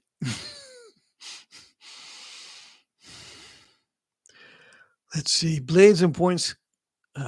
Sal says, Mike M. Spreading like herpes here. How do I know? I don't know. Said that to make me laugh. Yeah. Or y'all laugh. Yeah, we're talking about Neanderthals in Texas. Tufts is in the house. Doc V says, Mike Mason, that was supposed to say, I don't remember, not in gender. Autocorrect got me. Yeah. Watch out for that autocorrect. All right. Bren says, I'm off to bed all night. Saying, check into it again, the bog stuff. Some of the dates given out tonight weren't accurate. I know you appreciate that stuff. Yeah. All righty. Yeah, if the dates are not accurate, I apologize. Mike Mason says, Doc 73, she is a cruel mistress and gets us all. She may even have a very deep voice. Yeah. Have a good night, Brennan. Yep. Mike Tuff says, no. Mr. Jim says, dinner time, Picadillo tonight. Awesome. Alan Cole says, time for the after dinner cigar. Cheers. Yeah. Cheers. Thank you very much. Alan Cole, you rolled some cigars, some handmade cigars for us. Yeah. For me. Yep. They're good. Let's see. Hold on a second.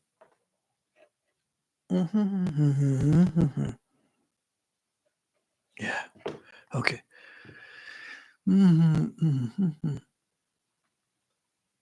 Where am I? On the chat. Everyone's saying hello? Okay. I didn't miss much. Dalton McCormick says, Pat, I have a question. I want to build an abo indirect stick. I saw a guy at the Heart of Texas had one that was about 3 feet long shaft and an antler tipped. What would be a good wood to use? For the shaft punch? What would be a good wood? The easiest thing is just get an oak dowel, at least a half inch diameter. But wood, and you're in Texas, if you went to the Heart of Texas Knapping, if you're anywhere in the South, good free wood that's straight enough in that area, I would get one of the lawn or yard wood types, like what do they call it? Now I can see the name, but I can't zoom in on it. I don't know. But yeah, I don't use the shaft punch very much because it's too big for my taste, and it was developed by somebody else for what they do. But any stiff wood, the heavier the better. I still can't think of the name of that one lawn ornament tree. Yeah, I mean, I can see the name, I just can't. I can't zoom in on it. My sister has 2 of them in her backyard, and I can't remember the name. I mean, I know that I can see it, but I can't zoom in on it. I don't know if you know what I mean. It's very, very frustrating. Anyways, so the only thing I can tell you on the wood is just get a stiff, very hard, heavy wood. And the easiest thing is just go down to Home Depot and get a dowel, half inch. diameter, 4 feet long, something like that.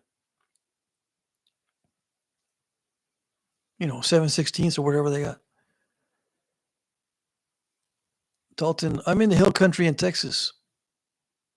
Yeah, you just go out back, and if you can find something straight like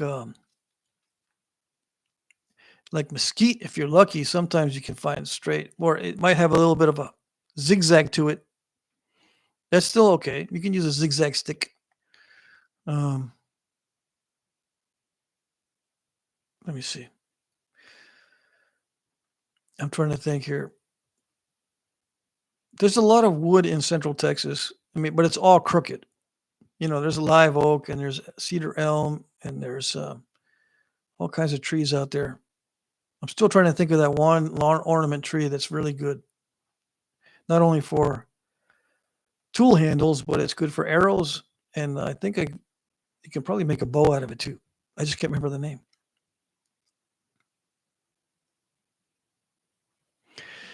Peter says, but in Texas they call them Neanderthals. Yeah. Sal was talking about corn-fed dudes in Texas. Oh, okay. All righty. Does it have pink flowers? Yeah, it has pink flowers. Crepe myrtle. Yeah, someone got it. You can make arrows and bows, probably, but definitely arrows, and then tool handles out of crepe myrtle. I'm glad someone came up with it. Yeah. That's the wood I would recommend if you can get it, because mostly you can find people throwing that stuff away. They trim it every year and stuff like that. Not juniper. It's crepe myrtle. Yeah, not mimosa. Mimosa's too weak. Someone said mimosa. I sure like my brass pressure flaker a lot. I got desperate when I lost my bopper and temporarily used a blade brass putter head to nap. It worked great, says Jesse. Awesome. I'm glad it's working. I have both a brass and a bronze pressure flaker. I like the bronze a little bit better.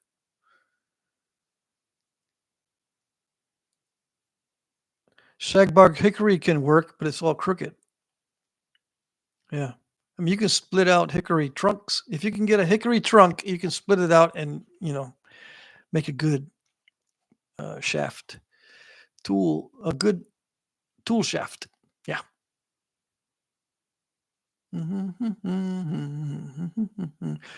Alan Cole says, I spent a lot of time, money, and effort childproofing my house, but the kids still get in. If you have kids, that's funny. That's funny. Sal says, Ralph, that used to be my punk band name. Uh-oh, I missed it. Shaggy Bark Hickory. Is that one? Is that what used to be your band name? Jeff says, are different stone arrow styles more effective in breaking through bone? I'm assuming you mean arrow point styles are more effective in breaking through bone. Well, keep in mind that none of the arrow points were designed to break through bone. Okay. Bone is the nemesis of all projectile points. None of them can break through bone unless you're lucky. Now, breaking through deer rib cage bone is pretty easy. Yeah, because the ribs on deer will shatter pretty easily. So to answer that question, the more narrow the point is, the more chance there is that it'll miss the bone. Okay, and not break through it. What you want to do when you make an arrow point or any kind of projectile point is make it narrow so it'll miss the bones. The chances are greater that it'll miss and go in between or not hit a bone. If you wanted to smash through bone, not even steel does it very well. You would have to, make that bone arrowhead maybe even blunt, maybe that's what the blunts were for, the rounded tipped arrowheads and rounded tipped at little dart points. And yes, there were rounded tipped arrowheads. Not very many, but there were some.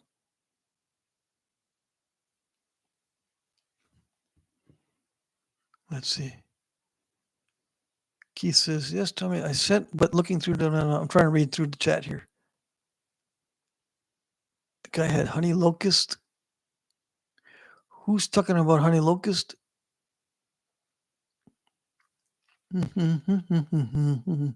Yeah, where did Mike Tufts go? Let's see. Yeah, you guys are funny. All right, so yeah, let me see if I can find one of the strangest arrow points that I've seen.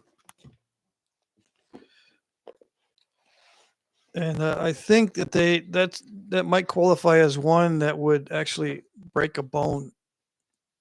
And it's on an arrow point. Right? Let's see. I probably had to look through every single page and then miss 15 minutes of the chat just to find that one arrow point. Yeah.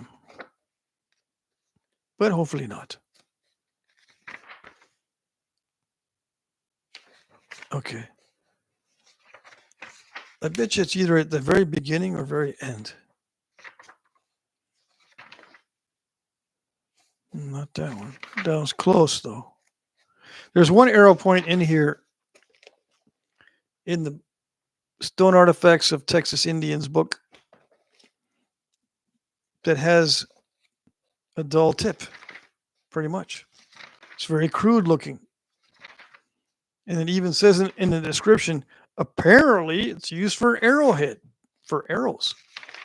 Apparently. They can't believe it. That's what it sounded like to me. They just can't believe it was used for arrow point.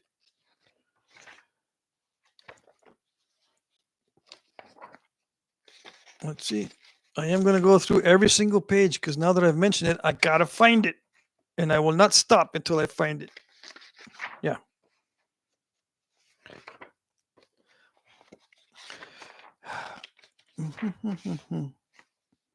Come on.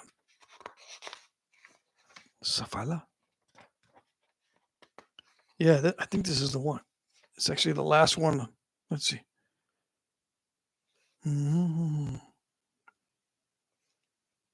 Okay, yeah, this is the one.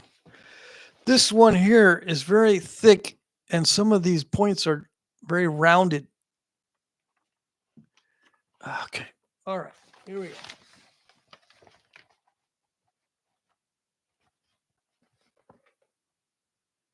Yes, no. These are arrow points. It says here, this is a small, stubby, and thick point that was apparently used for an arrow point in South Texas. Specimens are always associated with context containing arrow points. Yeah, but these are thick, stubby, and sometimes rounded over on the tip. Those are the only ones I can think of that might have been used to break bones. Every other arrow point that I've seen is very delicate. Let's see. Where am I? Let's see. Sal says, I made my first Mukai point today, 7/8 inches wide and 3 inches long. Turned out good. Yeah, I bet you it's a tater chip. Good. Probably excellent. Alan Cole says, Danny Lithics and Leather uploaded a recent video and showed some bone harpoon points. Pretty sweet points in the video. Awesome. I got to check that out. Mike says, for shooting something in case you missed, you don't want your arrow sticking into. That's what a blunt is for. Maybe. You might be right. Yeah, I can see that you're right about that for sure. Yeah. Yeah, you don't want it sticking in something, but the blunts are really not that common. And I assume that missing your target was very common. Dalton says the Abo indirect was made from honey locust. Okay. I see. Keith says, all my points are blunt. You know, marbles aren't sharp. Bill Taylor says, hello, Patrick, everybody. I made it on time, I guess. Yeah, we still got 30 minutes, Bill. Still got 30 minutes. Let's see. Bill's late. Punishment is hit the like button. Yep. Sharp marbles? No, Keith is always saying that he's making marbles. Yeah. So it's a running joke on the channel. Yeah. Keith is the marble maker. Yeah. hmm I've been working on some other stuff behind the scenes. I napped some of the obsidian from from Alan Cole's box. You can't see it's banded though. I'm gonna make something for the auction with it. I've got some other stuff. Usually at the beginning of the week, I make a lot of bifaces. So yeah, I'm probably gonna finish the Ishii point on video and then risk breaking it. Yeah, especially the notching area. I might develop another style of notching tool. We'll see. Mike Tuff says, I'm too old to fetch my arrow up in a tree in case I miss a squirrel. Yeah, just get a big long stick. Don't climb up there. Just get a huge, gigantic, long stick. And then just hit it.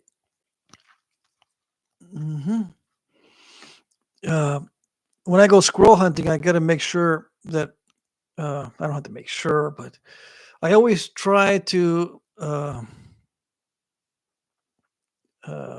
look for the possibility that the squirrel is going to be stuck way up in the tree when I shoot it with my pellet gun or whatever I'm using. So you need a big long stick to push it out of the tree. Same with an arrow.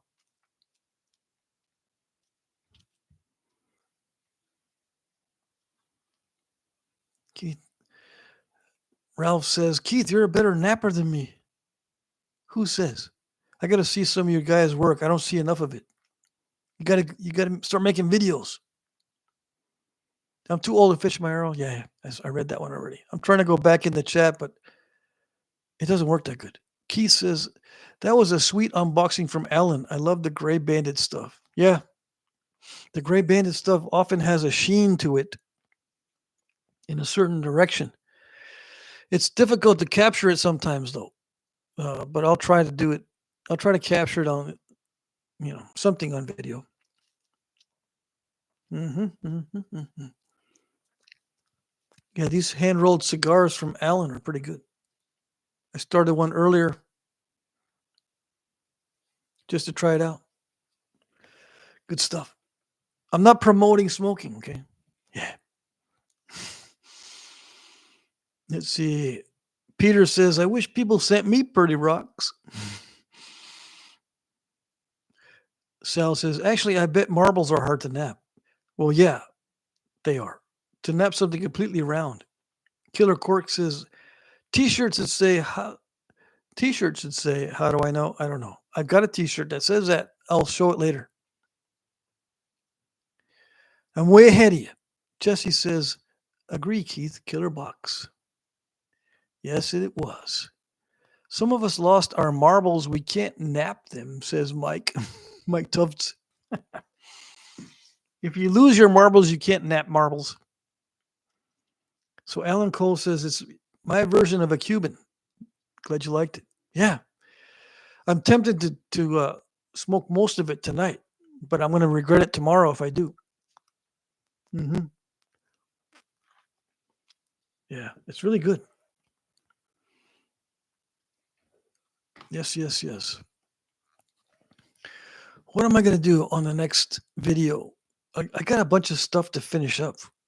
I got that. I still have that box that contains all the stuff from the nodule productivity videos with the obsidian. It's just sitting there. I have it exposed so I can see that one. It's on the top of a stack. I got to finish that, and I got to do the Ishii point, and then I got to start narrating videos, voiceover, do some voiceover videos on all this stuff. I got a lot to do. I'm very busy this week. Let's see here. Keith Ricketts says, Ralph, I pulled out 3 obsidian flakes today thinking I would end up with at least 1 point. But what I ended up with was 18 smaller flakes. Peter says Neanderthals likes face napping honey locust marbles. What does that mean? It's just funny stuff. Killer Cork says, gotta go, fellas. Have a great night. All right, we'll see you. Thanks for stopping by. Alan says, fair warning, it gets stronger as it gets shorter. Oh, yeah. The nicotine and all the other stuff builds up as it gets shorter. Yeah. But that seems to be my favorite part.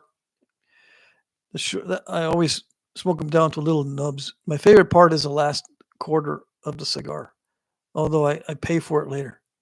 Yeah. It messes with my stomach. Yeah. Blades and points. Sal says, are you doing a voiceover on the glass one today? It didn't say no talk. Oh, yeah. I forgot to put no talk on it.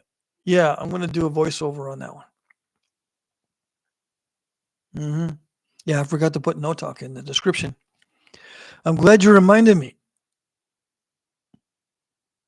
Reminded me to say that on the live stream. Yeah.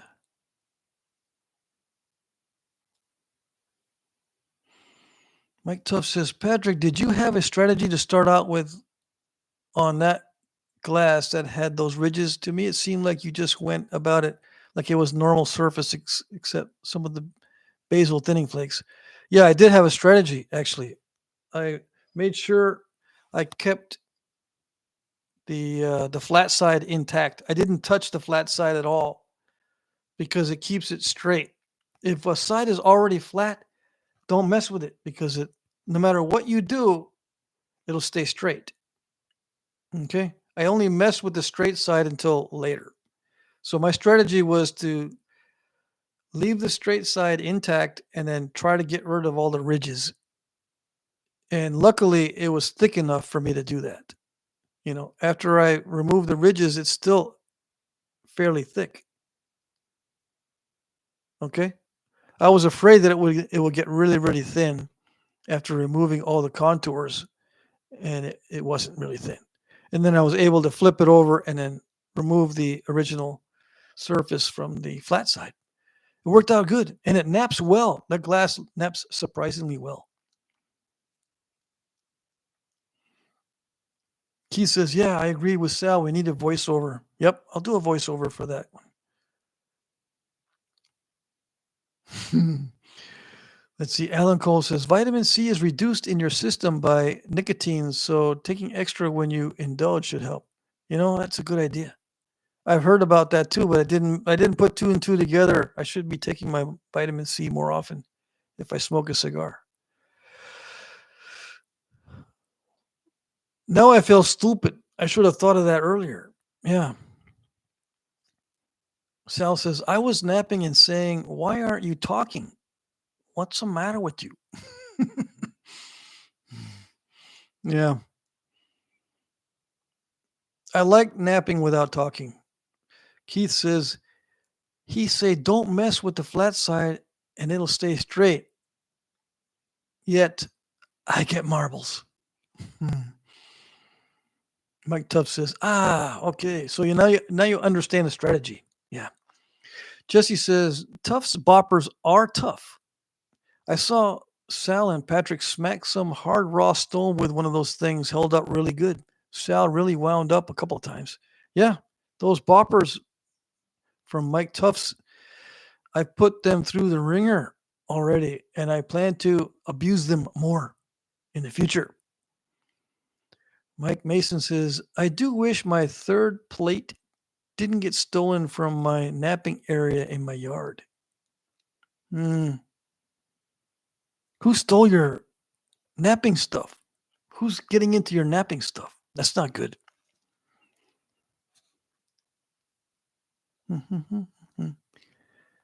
Let's see.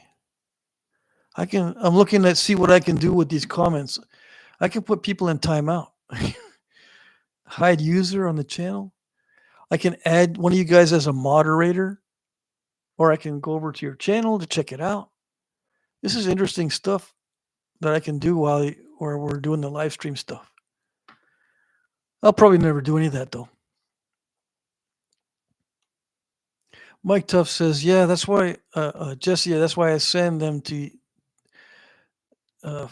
send them for abuse. Yeah.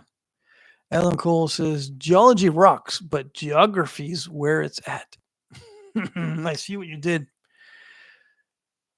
Let's see. Kyle Ledbetter's here. I like the channel thoroughly. You're the best. Keep it up. Thank you. Thank you. Peter Cohn says, no timeout, please. All right. I won't put anybody in timeout. Jesse says, I like the ergonomic shape of the handles too, Mike. Yeah.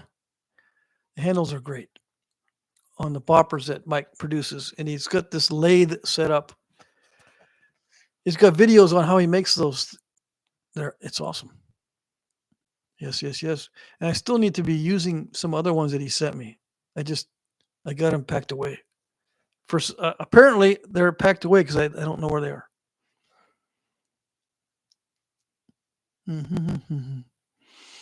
Mike says, Patrick will be driving nails to hang pictures with my boppers next. Yeah, don't be surprised. I might even, try to see how far I can hit the broken points across my yard. If I break something, I'll just hit it like a baseball. And I'll use a bopper as a bat. See how far I can chuck them. Yeah. Or nodules that are all cracked, I'll just hit them like a baseball with a bopper bat. Mr. Jim says, Mike, what's your website? I need some boppers. Yeah. Definitely go. Mike sells a lot of his stuff on Danny Collins' website. But he should see your comment and then answer that. I usually have a Danny Collins business card handy, but I guess I put them away. Mike, what's your website? Mike doesn't have a website. He sells his stuff on Danny Collins' website, which is flintnappingtraditions.com. Flintnappingtraditions with an S.com. And let me see. I always give Danny Collins a shout out if I have his business card available within 5 seconds. If not, it takes me forever to find one.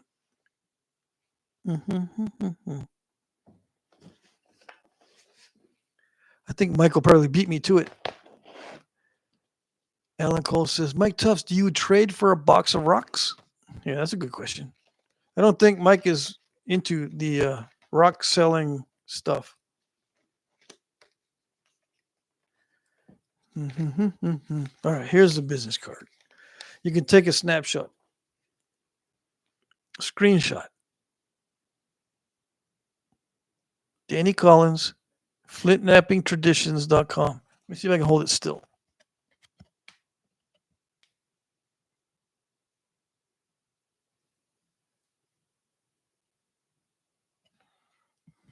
Okay. There's even that barcode on there. It makes it super easy. That's where you can find Mike Tufts' stuffs. Yeah.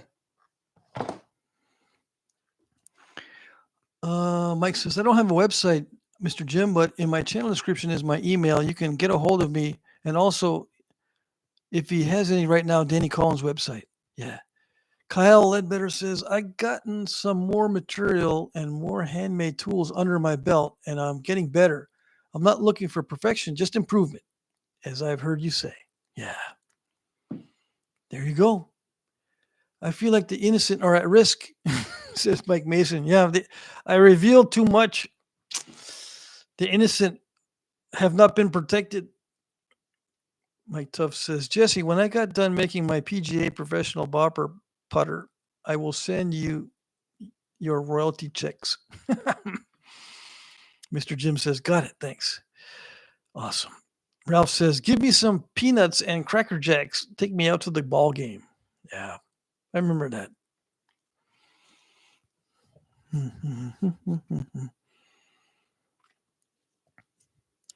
Yep. We got 15 minutes left in the live stream. So ask your questions before it's too late. Get them in. Or get in your jokes before it's too late. Alan Cole says the man who survived both mustard gas and pepper spray is a seasoned veteran now.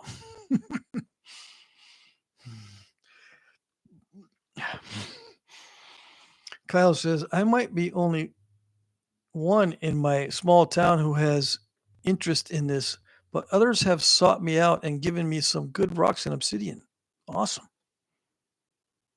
Mike says, Kyle, the introduction of new tools is always beneficial.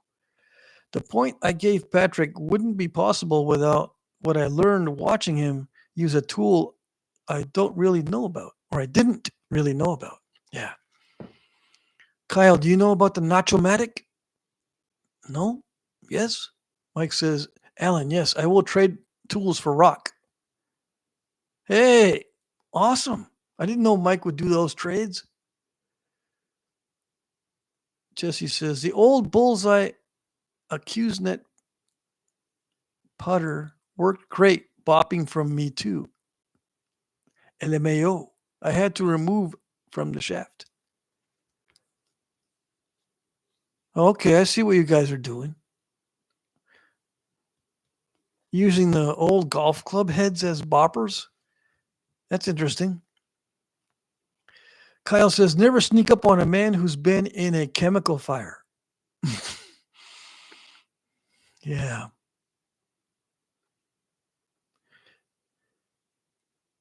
Ed Gould says, turkey season opener tomorrow in Michigan. Yeah, turkey season. Are you going to be hunting with bows and arrows? What are you going to hunt with? And are you using turkey calls? I got two guys gave me turkey calls, and I never go turkey hunting. Yeah. And I've never gone turkey hunting. I've gotten offers to go. I've never had a bow and arrow ready for turkey season. That's one of the reasons. But I need to go. It's on my bucket list. I need to go turkey hunting. I do. Yes. Definitely. Or I'll just raise Narragansett turkeys. I can go down to a local farm and buy Narragansett chicks or baby turkeys and raise them here in the backyard. And then I go and just shoot one in the head with a pellet gun. And then, yeah, turkey. That's my trunky. That's my hunting. Yeah. That's the kind of hunting I like. Let's see. Ralph says, yes, calls and shotguns. Okay, cool. Peter says, oh, could the 20-pound bow be used for turkey? Yeah, if you just raise domestic turkeys and just shoot them close range. I mean, turkeys were domesticated in the Southwest and in Central America, so they might have used them for that.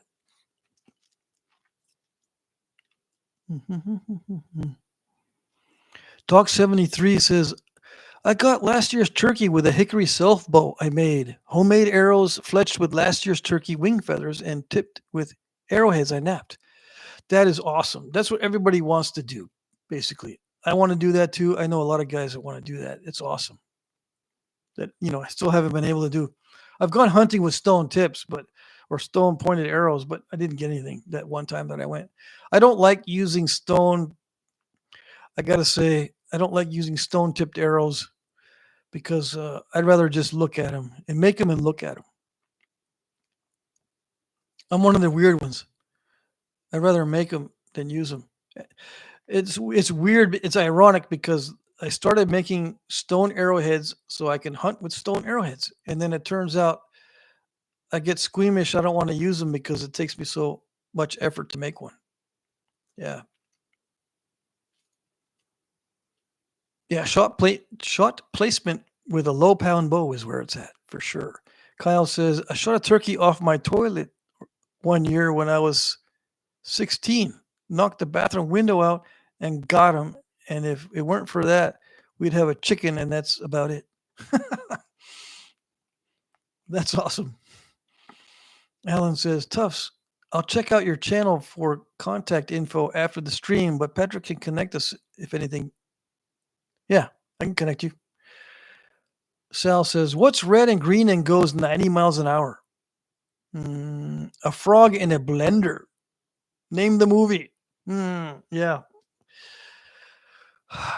I can't remember. Somebody knows. Somebody's a lot better at movies than I am.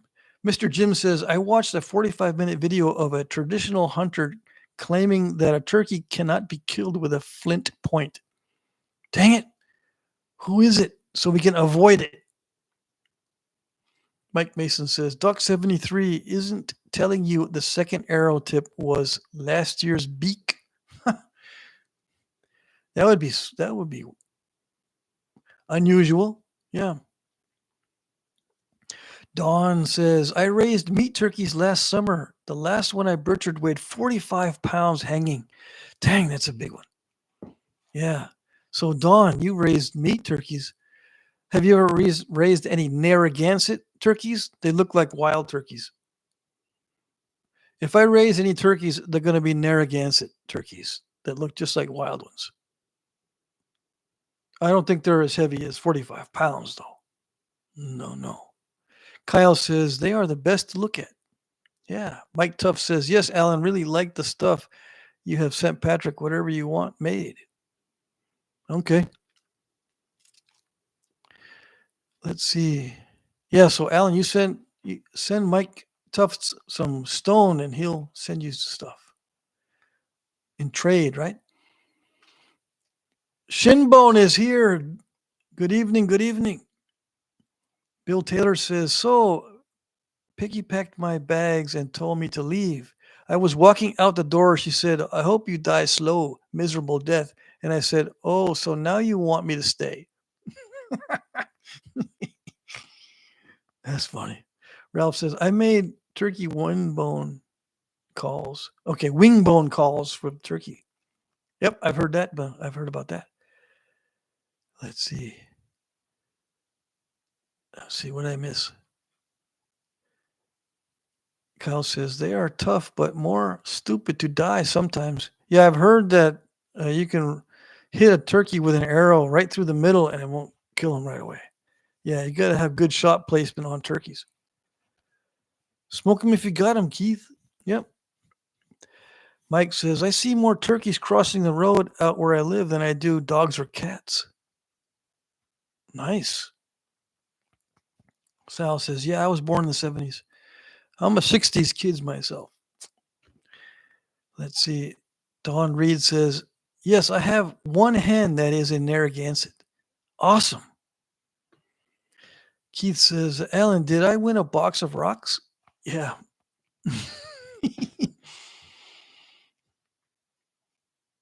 You're a winner. Let's see. It sounds like ostriches. Yeah. Keith says, Sal, 1972 for me. 80s were good years. Yeah, I remember 80s. They were kind of good. I don't know. Good and bad. Let's see.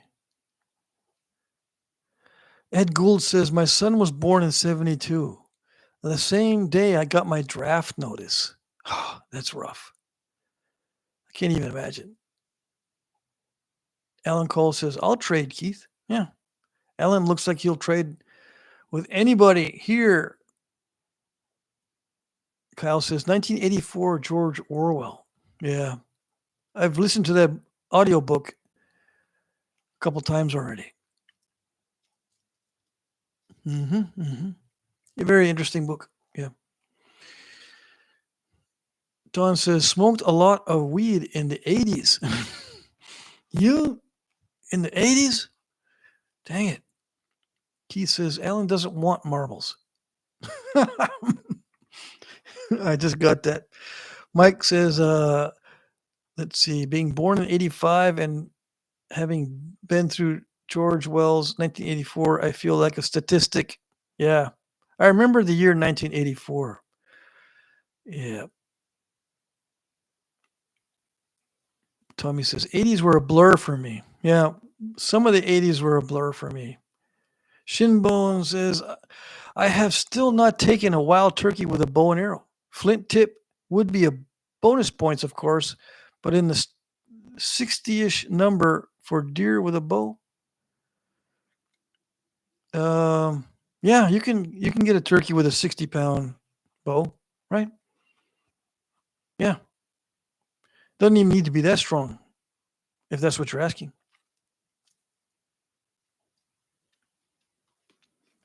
Yeah, 60-ish number.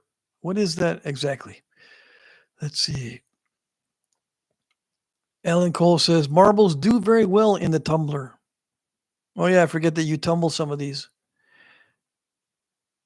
I call the mid 80s eye opening, says Mike Mason. Kyle says, I feel like I've been there time and time again, and where the world is very Orwellian. Yeah. A lot of things in that book pertain to what's going on these days. It's so weird. Peter says, I was born in 85. 80s were a blur for me too. Yeah. They're very much of a blur. In fact, so much of a blur, you don't remember even the blur. Mike Tuff says, the 80s were kind of weird. All the rock bands wore makeup and had long hair, and the girls looked exactly the same. Yeah, there was this weird trend in the 80s with these hair bands. The music was good, but the makeup and the costumes and the hair was weird. Yep, definitely. Shinbone says, LOL, no, I killed 60 with a bow and arrow in my lifetime, but I'm not a kid anymore. Okay, so you killed 60. Flint tip would be a bonus pool, of course, but in the 60-ish number for deer. You've killed over 60 deer with a bow? That's amazing. With a bow and arrow? That's amazing. Let's see. Alan Cole says, I'll be here until the end of the stream, but I want to say goodbye tonight to everybody. Okay, good. Much love, you guys. Great community. And Patrick was here. Yes. Or that Patrick has here. Okay. Yep. Excellent community. Excellent batch of guys. Very loyal. And they always participate. And send me stuff. Free stuff. Yeah. Tommy Taylor says, Keith, you just need a sling instead of a bow for all the marbles you make. There you go. Make a sling and then you can use all the marbles. Mike Mason says, heck, I went through Orwell's 84 not long ago. I was so messed up. It was so messed up for me. I was walking around telling people we were there. We are there now. You'll know it ain't wrong either. Yeah, I know. Unfortunately, yes, true. Keith says, yes, Mike Tuss, but you absolutely can't beat the music. That is true also. Talking about 80s music. Sal says, those dudes are called something else now. Yeah. Mm-hmm. Kyle says, Mohawks rock. Yeah. Peter Cohn says, I was big. It was big in the, okay, can't read this. I was BG in the Motley Crue biopic. That version of the 80s was great.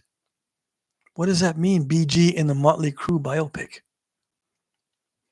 Ralph says, Dawn, I ate a gummy tonight. Mike says, I can never look at D. Snyder the same way. Yeah. Don Reed says, who won the door prize tonight? Oh, I don't have a door prize. Now I'm embarrassed. There's no door prizes. Sal says, Mike T, LOL. Jesse says, Mike, I agree. Facebook and our phone records our conversations to sell us products and show ads. You start talking about something like the guitar and wham, guitar ads pop up. Yes. Mike Mason says, agreed, best group ever. This channel has changed my habits, probably for the better. Thank you all. Oh, you're very welcome. Glad you think so. Mike Tuff says, everybody have a good night, good weekend. Thanks, Patrick, for the live stream. You're very welcome. Thank you. Peter says, sorry, BG equals background actor. You were in a video with Motley Crue? Dang. You live in California? Let's see. Sal says, proud of myself, was the second one here tonight and still here. Yeah, 2 hours. It's kind of a long live stream. Yeah, definitely. I should give Sal the door prize for being here the whole time. Ed says, Friday Night Live with the Flakers. Yes, yes. Keith says, Don Reed, Patrick won with that awesome box from Alan. Yes, yes. I got the door prize. Sal says, yes, my son is not home. Alan says, Ralph, I'll be in Wisconsin in July for your information. I see. Happy Easter, says Ralph. When is Easter? I don't even know. Ross Wellman says, good night, all nappers, and good luck turkey hunting, Ralph. Yeah, good luck.